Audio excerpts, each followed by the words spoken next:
Welcome to All Things Social Security. My name is Stephanie Joy of Joy Disability. I am a Social Security disability attorney, and I would like to invite you to watch our daily video tips on the Social Security disability and SSI claims process each day at the new time of noon Eastern Standard Time here on YouTube on this channel. And on Wednesdays at 1 p.m. Eastern Standard Time, we have our live Q&A live stream. So you are welcome to join that as well. Ask your questions, get there on time, and you'll be one of the first answered.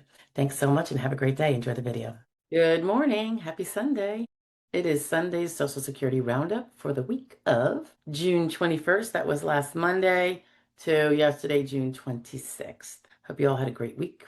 Hope you all have had a great weekend so far and have a terrific rest of your Sunday. Okay, so on the first, this was a discussion about when a claimant who prevails feels concern about the amount of the fee that the SSA withheld to pay their lawyer. So we go into the reasons for the contingent fee limitations on fees provided by the SSA, and it's part of their rules, the cap, which is 25%, the 25% cap on percentage, and then the flat number cap, which is also there at 9,200, regardless of what the 25% is. So it was brought to my attention because I do hear people, and I had one particular person who was feeling a little resentful about a big fee, feeling like the person won her case so fast. Why do I have to pay him so much? I will say this, would you rather it take longer? Would you rather an inept person take longer? So just saying, but we go into a lot more than that if you want to chime in. Obviously, I have my thoughts on it, and it's going to disagree with the resent position because the actual rules kind of really, for lack of a better word, screw the attorney reps and then the non-attorney reps because it protects the claimants, generally speaking. So we'll go into that if you're interested in that. And on Tuesday, the 22nd, this was my favorite because it was about fibromyalgia and it was a new court ruling. It doesn't hold a lot of weight in other areas other than this case, even though it was a circuit case, it was unpublished, but it gives you a lot of insight, guys, as to what arguments one could make if they lose a fibromyalgia case and if they lose the fibromyalgia case and they have to appeal it and they need to make the arguments after looking to see what the judge perhaps did or didn't do. So I think it can be helpful for everybody. And I loved it because I think fibromyalgia folks are very underappreciated and not treated very well. And I feel that, they've just gotten a short shrift given their impairment because it's really not treated properly and neither are they. The next day was July 23rd. And this was about a question someone had, the perception that some people have that if I lose my disability claim and they say I'm not disabled, it just means that they're accusing me basically of being dishonest. And that's not really so. And I wanted to explain that because you should never, ever feel that way if you get denied. That's not what it's about. It's really more about the evidence strength because we can have a reality in our limitations, but if they're not evidenced via medical records, you might have a big problem being able to be found legally disabled because the law requires certain things. And if you don't have them, they cannot award you. So take a look-see there if that's a frustrating concern of yours. It really has nothing to do with credibility, and nobody thinks anyone's dishonest, except the dishonest people, which are not you guys. Okay, Friday was, of course, oops, no, sorry. That was Wednesday. Thursday, we also had our live stream, 1 p.m. Q&A session.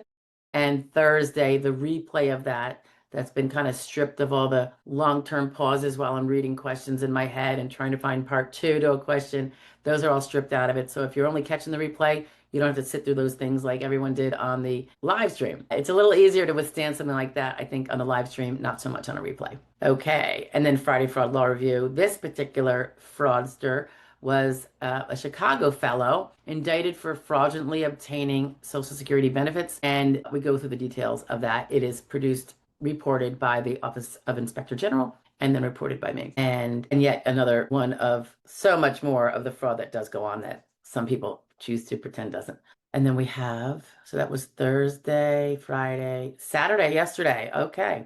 This is our last one of the week. It was concerning veterans that are disabled with TDIU, not just PNT, and how even though you could be TDIU, it does not necessarily mean that an SSDI award is a sure thing. And we go into the whys of that. And I know that's frustrating for a lot of veterans. So I just wanted to put it out there, explain it a little bit more. We do this kind of periodically as things arise. So it's not the only video of that nature, but wanted to put it out there because someone had recently asked about it. So, okay. So that's it, guys, for the week of, what do we say, the 21st to the 26th? And I hope you have a great rest of your Sunday. I will do so as well. And I hope to see you 12 noon for our daily shares here on the channel, and certainly Wednesday live Q&A at 1 p.m. Eastern Standard Time. Would love to see you there. Would love to answer your questions. Or if you just want to sit in and perhaps learn a thing or two, you could do that as well. You don't have to participate, but being there would be nice. Thanks, guys. I will talk to you later. Bye. It's still Sunday. Did you miss last week's Social Security Roundup? Not this week that you just heard, but the one prior to that, and want to catch up? I'm attaching it now. Have a great day. Bye. Happy Sunday. Good morning, afternoon, or evening. I hope you had a great weekend and had a great last week. We're going to whip through the Social Security Roundup for the last week since we did this last Sunday. So let's get it started. This is going to be starting on July 14th, and it goes to the 19th, yesterday. Okay. So on the 14th, which was Monday, there was a share about what we call the Social Security phantom, the fact that Social Security was not even a provision in the new act, the OBBA, which is the one big beautiful bill act, I suppose, and why legally actually it was not permitted to be in there, and that perhaps some media sources misled everyone as to what kind of bill was going to be presented by Congress, and they did it via one avenue that does not allow Social Security expressly, Social Security to ever be included. So that's why it was more of a seniors thing, based on age and not based on even if you get Social Security benefits. That tax deduction is what we're talking about. Okay, so on Tuesday, the 15th, this was a discussion about, whiplash injuries and the challenges you're going to have with trying to establish disability from basic whiplash injury. Not to say whiplash injuries aren't actually really bad at times, because they're not always resolved. But if that's what it's being expressed as and you don't take it further, you're going to potentially have problems. So we've discussed that. On Wednesday, the 16th, we discussed function report number 7. Haven't done a lot of function report stuff lately, I suppose, because we have such a really robust playlist with probably every single number in there. But there is always things that come up about, would this be addressed in number 7? So that's what happened here. And this was about the question number 7, which is about caretaking, such as for family members or others or pets. And we go into a little bit about whether the mere giving of love and affection would then be described as I'm a caretaker, and why some people are just being unwise about it, in my opinion. Okay, the next day, this is July 16th. So this was Thursday. This was a section of it was the entire Q&A. So it's the replay from the Wednesday. Yeah. Wednesday, we had in addition to our regular 12 o'clock video, the 2-hour live Q&A on all things Social Security, where people, and hopefully yourself, come and ask any questions they have about Social Security. A lot of people just come in and say hi and listen to other people's questions and answers and learn that way as well. So it's not like you have to post a question. So we like to have everyone that can come one way or another, doesn't matter. And that was, the replay was published after it's stripped out of all of the long pauses, for instance, when I am reading someone's post and or skipping down to read their part 2 of their post in the chat.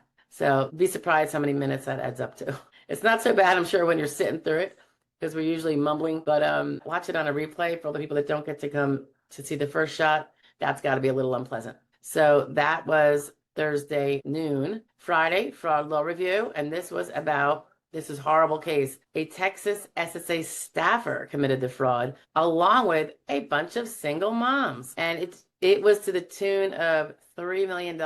And I'm curious if you can guess what fraud they committed on Social Security benefits. It's kind of interesting. Very clever, very devious. I'm glad at least the one person was caught. I don't know about the single moms. Personally, I think they should be hung out to dry, but that's just me. Okay. On the night, so this was Saturday, yesterday. This was about kind of the importance of proving that you have major bed rest needs during the day if you do. It would also apply to the need to recline and get off your feet periodically throughout the day. Super, super important. but it's not something that's going to be assumed as true just because you say it. So proving it in certain ways is really critical. So we go over that a little bit on Saturday. That's a really common symptom people have. I do hope that people that have that problem kind of learn how to address it and get the evidence they need to have it considered, because it alone could take you out of the workforce, period. But it's all about proofs. All right, so that's all we have for the week, guys. What did I say? The 14th? Yeah, 14th through the 19th. Hope you have a great rest of your weekend, and I will see you hopefully 12 o'clock weekdays for a quick live share every day, and then Wednesday, of course, our live Q&A at 1 p.m. Eastern Standard Time right here. Please join. We'd love to see you. Love to meet you. It's a very friendly crowd. I'll talk to you later. Bye, guys. Hello again. I hope you enjoyed the video. I hope it was helpful, if not just a little bit informative. In the event you have a Social Security question you want addressed, please feel free to make a comment below and ask the question, even if nothing to do with this particular video. And just a quick, again, reminder, we have our daily video shares and tips around noon every day of the week. And on Wednesdays at 1 p.m. Eastern Standard Time, we have our live Q&A session where you can come in live and enter your questions in the chat. And we all pretty much have a good time for an hour or two. I look forward to seeing you there, hopefully. And lastly, don't forget about our benefactor memberships. They're very reasonably priced. The first one is very nominal, and you get a few perks, but on a bigger scale, it contributes to us being able to fulfill a mission of assisting certain people with representation that would otherwise not be able to get it. We look forward to continuing to do that, and so far it's working out like the bomb. So thank you for being here. I appreciate it. Bye-bye now.